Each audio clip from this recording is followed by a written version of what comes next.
If you'd like to know what can be done with some vision, commitment, and a little bit of seed money, stay tuned to NewsNite. We'll tell you a great story. That's NewsNite coming up next.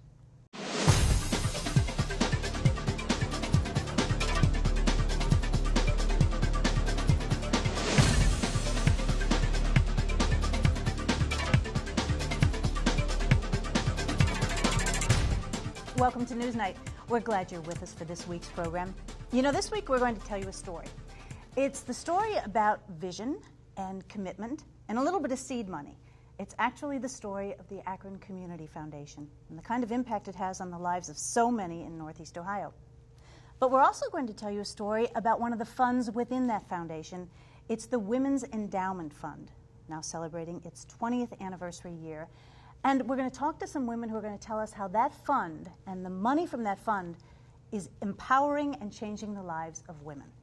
First, we're going to start with the president and the chief executive officer of the Akron Community Foundation, John Pachuras, Jr. Hello, Jody. Hello, John. It's a pleasure to have you here. Great to be here. Start very basically with us, if you would, please. What is the foundation, and then what is the Akron Community Foundation? Well, we are essentially a public charity.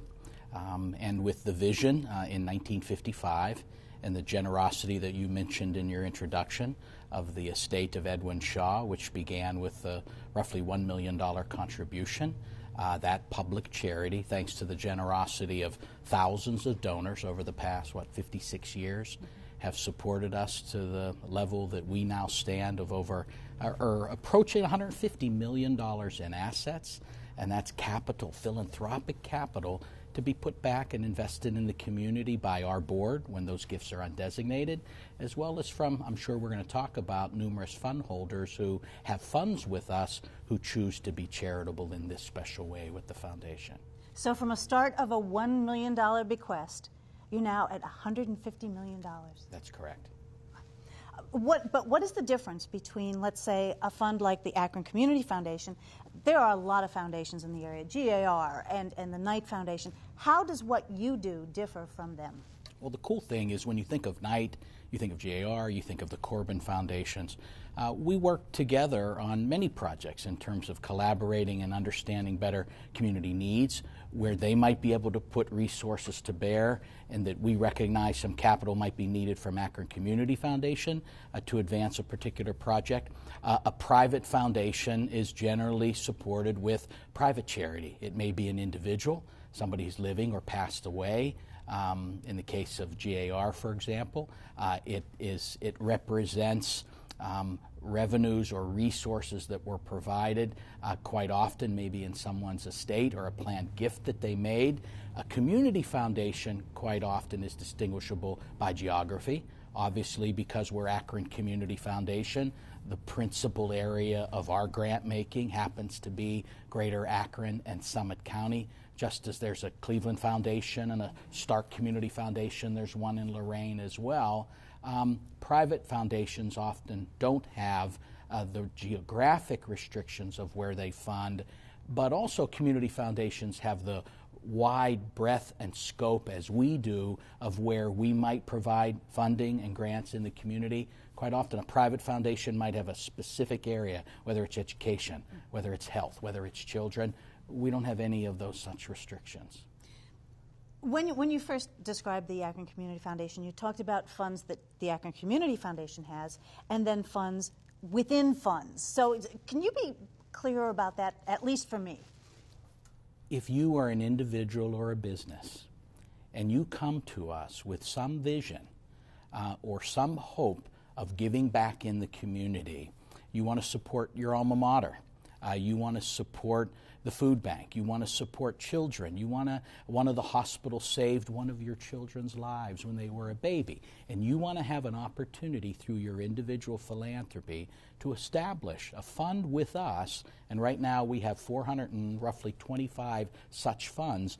You want to fulfill your giving back to all of those things I mentioned. The unique and wonderful thing, which is a community foundation, gives you the ability and the power to do that, not only while you may be here, not only while you're alive, but to your children, to your grandchildren, and a legacy that you can build forever in your family's name. Because you are trusted and you're the steward of those funds. Absolutely. We have a 24-member board of directors. They have the responsibility of the fiscal responsibility as well as the stewardship, and I'm sure we'll get to talking about that, of how that money is invested soundly, how we manage the risk to that portfolio, how there's a maximum yield, but also safeguarding those resources so that families now, and honestly, Jody, it's a pretty awesome thing, forever will have this opportunity to be able to give back to the community that they care about. You said you've got more than 400 funds. Can you give us, I mean, we're going to talk a little bit later with the Women's Endowment Fund, some of the people involved in that. What are some of the other funds maybe that are part of the family of funds with Akron Community Foundation? Excellent question. We have scholarship funds. Families in the name of children who may have passed away, or families who care to support.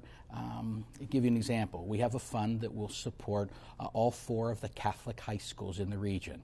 So St. V's, the Elms, Hoban, as well as Walsh. There is a fund that generates revenue annually that goes towards, and those schools come together and they make a decision on how best they think they can help fulfill the original intent of that donor in giving back to those institutions. We have donor-advised funds that are now into the 2nd generation of family members making decisions that parents might have established that fund many, many years ago. You might be surprised to learn we have somewhere in the neighborhood of 125 agency endowments, nonprofits that came to us with their board and staff leadership to really recognize that they wanted to help preserve the legacy of their institution for generations to come. My favorite is someone established a fund years ago, how about this, to spay and neuter feral cats in the community.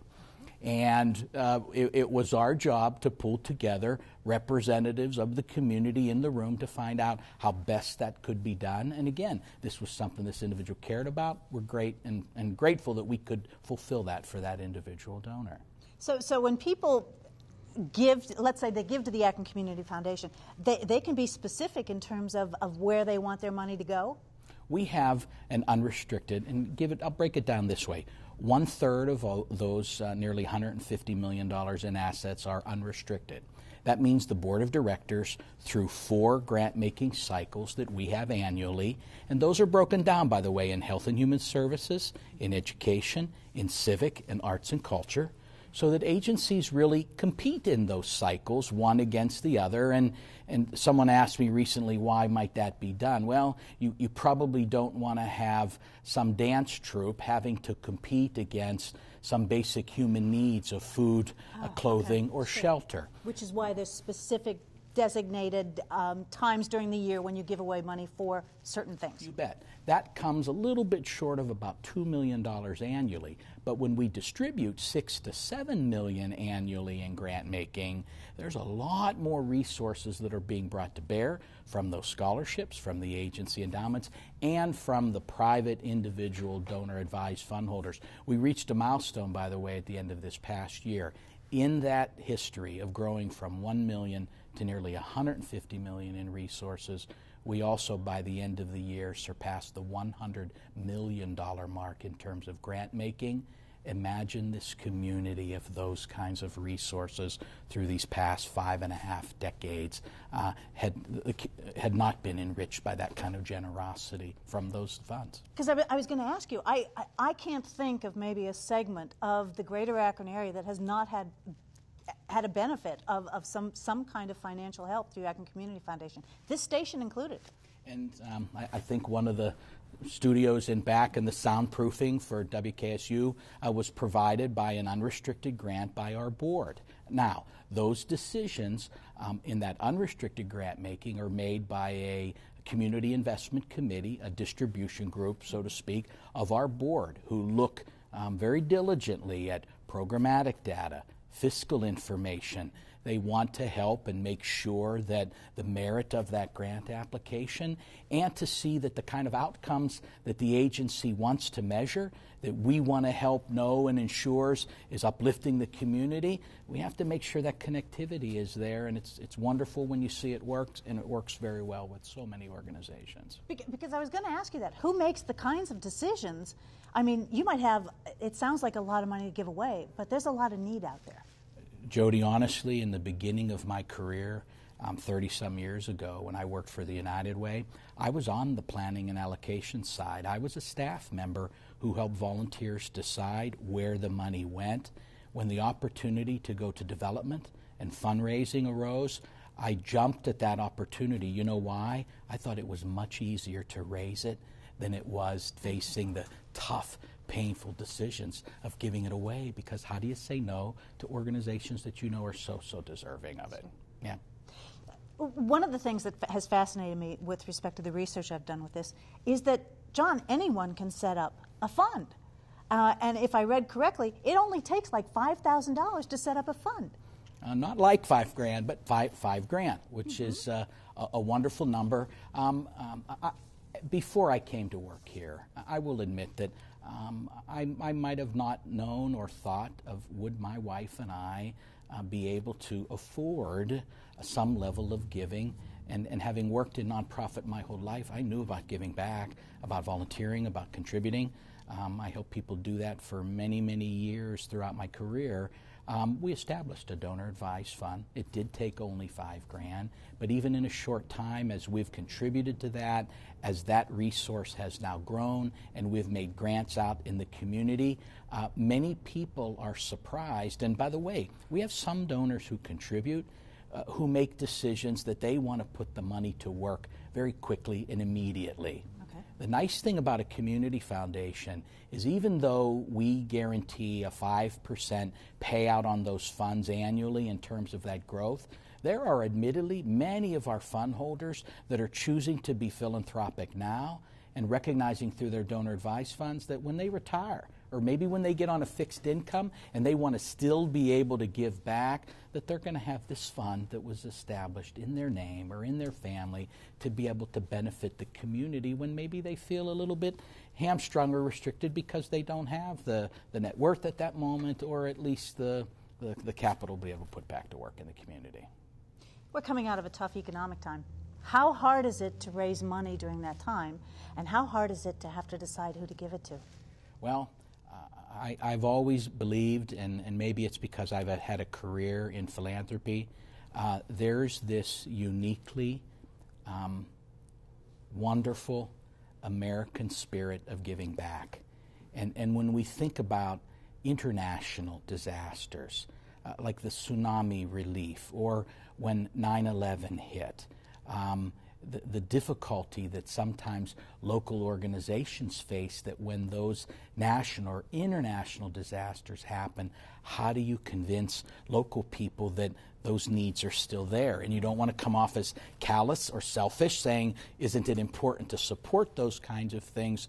Remarkably, even through the downturn, and even over the course of the last several years, we've seen a significant number of increase in donations to Akron Community Foundation.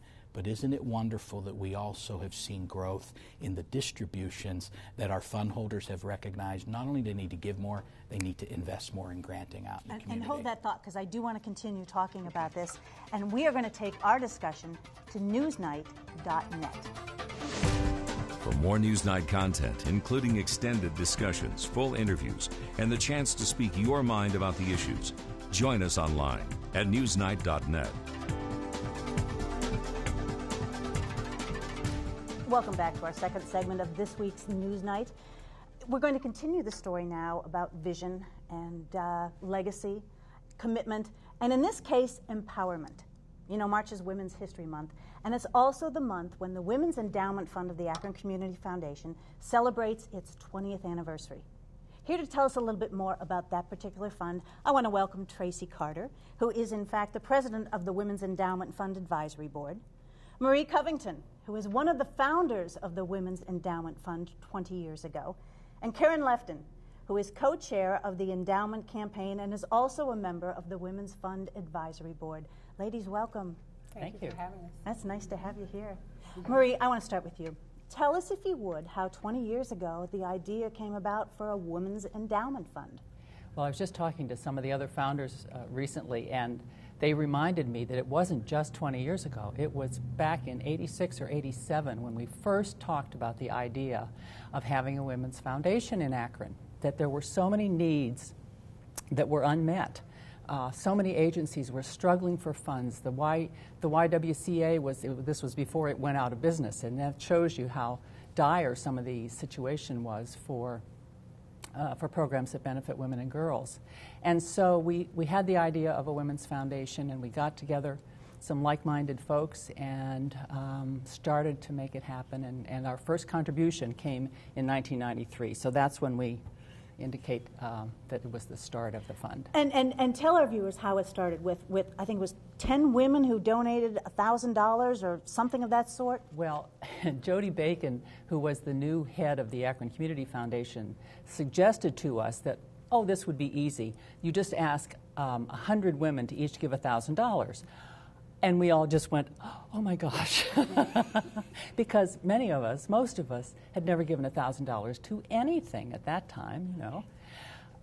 But we had lots of turkey sandwich luncheons and introduced the idea to many more than the 106 founding donors that we ended up having. So no, was the Akron Community Foundation always involved from the very beginning? No. It really was born out of the women's network here in Akron. Carrie Herman, who was one of the other founders, was the staff head and the sole employee of the women's network. And Norma Rist was the president at the time, and I was the vice president. And so it was that group and some others, Eileen Shapiro and Lori Zuckerman, who got together and started working on the idea of a women's foundation. And it wasn't really until Jody arrived in town and we got to know her a bit that the idea of actually putting the fund at the community foundation came to be. Okay, so describe, if you would, please, for our viewers, what is it that is the mission or the vision of the Women's Endowment? Tracy? Well, the mission of the Endowment Fund is simply to inspire, empower, educate, and strengthen the well-being of women and girls in our community. And we look to do that across three different fronts. One, we look at opportunities in which nonprofits can help women and girls be free and safe from violent situations. That has always been core to who we are and what we do. We also look to invest in programs that help women learn about money, manage it, grow it, so that they can better provide for their families. And lastly, also we're very passionate about helping women lead healthier lives, women and girls lead healthier lives. So those are values and priorities that are very important to our fund. So with those values and priorities in mind, the fund has, during the course of its 20 years now, made contributions, donations, and grants to a variety of organizations and women's groups. Describe some of the groups that maybe get grant funding from the Women's Endowment Fund. Actually, it's very diverse. We have a really great foundation here because so many people know about the Women's Endowment Fund. We have funded projects from Mobile Moms, which was highlighted yesterday. There are so many young women in town who just need a little bit of help to be able to get to work, and they don't have transportation. So we can fund a program to help them. We work a lot on young girls and self-esteem issues. There are things attached to sports and athletic. I think Project Grad as well has been a recipient. It is very broad-based among the topics that Tracy just mentioned. And there are so many opportunities here in town, so many places that they need money, that we've had a very good success rate in helping people with great programs. But how do you decide who gets the money and how much you give? That's got to be a tough job. It's a highly competitive process, I will say. On an annual basis, our fund typically grants easily $55,000 to $60,000 a year. It depends on the market. To local nonprofits. And so we do a call to action in the fall asking nonprofits to submit their best ideas. Mm-hmm. And from our fund, what's important for us is to find programs that are in alignment with our mission, and also that have the capacity, the capability to do what they say across our priority areas. And we look a lot for collaboration. We're looking for those nonprofits that have the ability to collaborate with others to reduce duplicative services and so forth. We look at an organization's ability to sustain a program after our investment's gone. Those are just some of the considerations we have when we get many requests for our dollars. It's highly competitive, but it's a great privilege to provide support to those in need. And if I can add to what Tracy just said, one thing we do often, the Grants Committee will make a first pass through of the requests, and then many people on the Grants Committee will actually go out and do site visits for the organizations who are up for grants. And we take very, very, very seriously our mission to make sure that every dollar granted out of the Women's Endowment Fund is going to a very legitimate good cause. And we're very careful with that and have found really good programs because of that. So the people on the Grants Committee work really hard and they're very diligent. So the people who donate to us can be very comfortable that we're taking very good care of their money. I know that this year was the best year ever in terms of grant making for the Women's Endowment Fund. And give our viewers an idea of maybe 2 or 3 of the programs that got money or will get money this year. Well, one program in particular that I'm most familiar with because it's connected to my employer is the HEAL Project, which essentially positions a lawyer to work with physicians in a local women's health center to actually help patients better navigate complex legal situations and social issues. So a lot of people that come to the Women's Health Center, they need help beyond medical care. And so a doctor and a lawyer work together to best help provide support to that mom, to that woman, so that she can actually focus on her home life a little bit more, get that under control, and ultimately she'll have a healthier outcome, a healthier life. So that's just one of the programs that we're very thankful to support. With our local housing authority, there is a program that's focused on helping women deal with depression.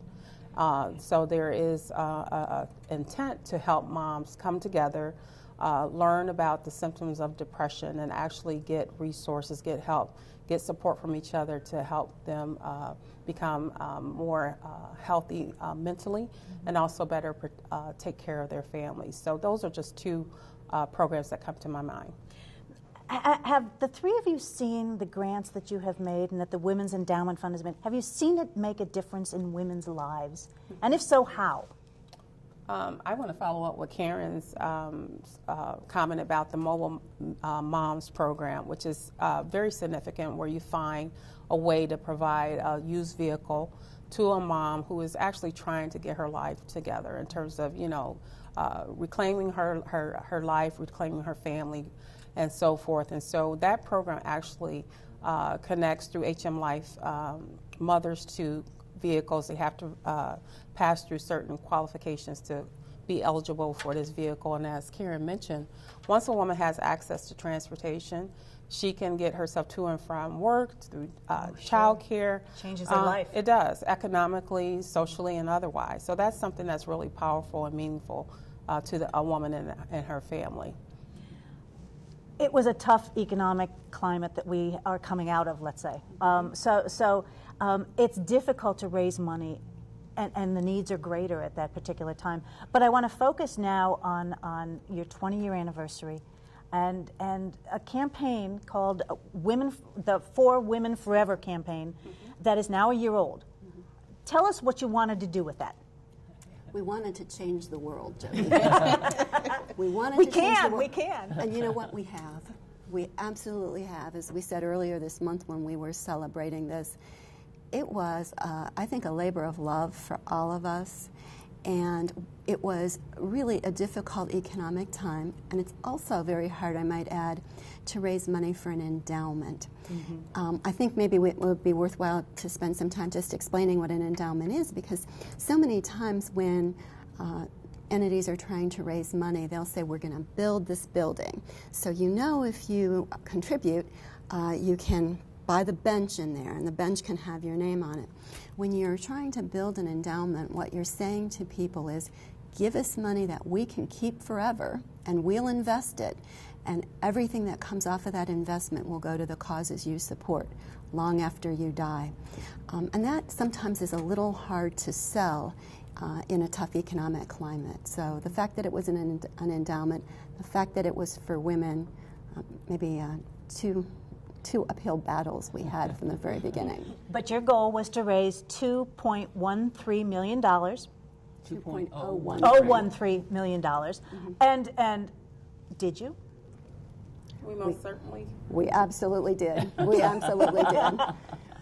We finished the line largely with the help of many individuals, foundations, and corporations in our community. And I think many that invested in our vision believe they value women and girls. It wasn't about us. It was about those nonprofits that are working each day to do the best, to uplift, to support, to elevate women and girls in Akron. And so when we set forward with this campaign about a year ago, we had great pause, great hesitation, some fear. But after we became educated on fundraising, about philanthropy, came up with a game plan of how to approach individuals with the mission and the need and so forth, it went very smoothly.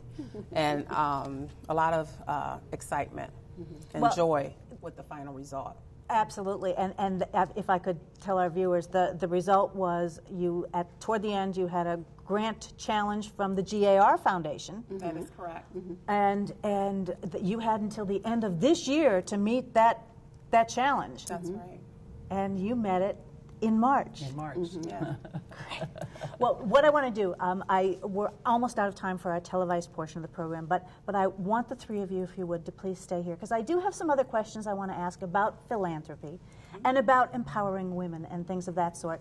And I also want to let our viewers know that we will post on NewsNite.net the link to the Akron Community Foundation Women's Endowment Fund, so that you can, in fact, see what that is all about. But I want to thank you for joining us, and I want to thank you and our televised audience, and urge you to go to NewsNite.net so that we can continue our discussion about giving, about empowerment, and about the Women's Endowment Fund. Good night.